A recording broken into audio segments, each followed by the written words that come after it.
guest who appeared on Voice of Israel, Israel's biggest English-language broadcast network, sensationally claimed that ISIS faked the burning of Jordanian pilot Youssef al-Kasasbeh and that the highly produced video was acted out. Author Thomas Wichter said that the pilot was probably ordered to act out the scene and was actually killed at a later date. Take a listen. They shot him. They didn't burn him alive because they would not have been able to control him if he was being burned alive.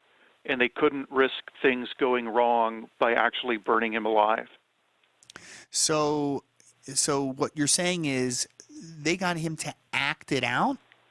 Yes. They're like, jump up and down, jump up and down, exactly. Flap your arms.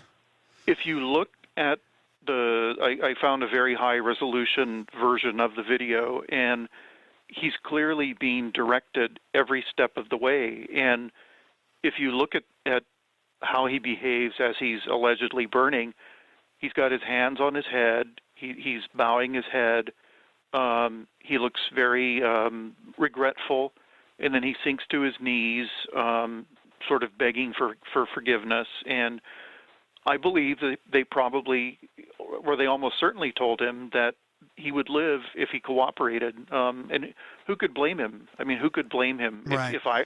If I were in his shoes, I would have done exactly the same thing. Okay, the cage is obviously made of aluminum pipe and sheet metal and tin. If you look at it, you can see the black paint has scraped off, and it's silver underneath. And iron rods don't come in silver. So they had this little flimsy cage, and they were giving him directions. It was all because if you set someone on fire for real, you can't control them. You don't know what they'll do.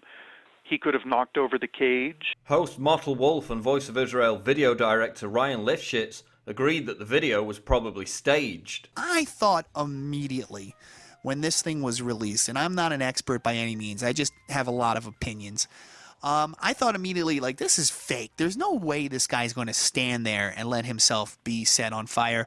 I'm here with our videographer for our station here in Jerusalem, and he concurred. He told me all about CGI and the computer animated one. Fox News' Shepard Smith also reported that artificial screams were dubbed into the video. At this point, there's canned music and in the background and screaming, which sounds like it's edited in, not like it's part of the images on the screen. It's being claimed today that the pilot was heavily sedated and that's why he didn't scream out in pain.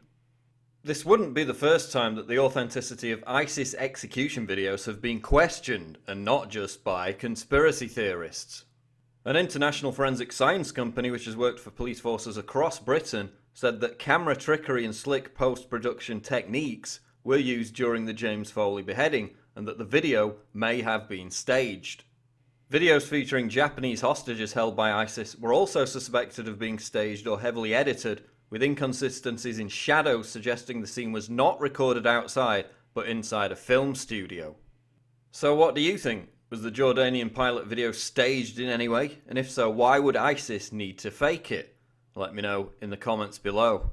Check out the other videos, subscribe to the channel. I'm Paul Joseph Watson for Infowars.com.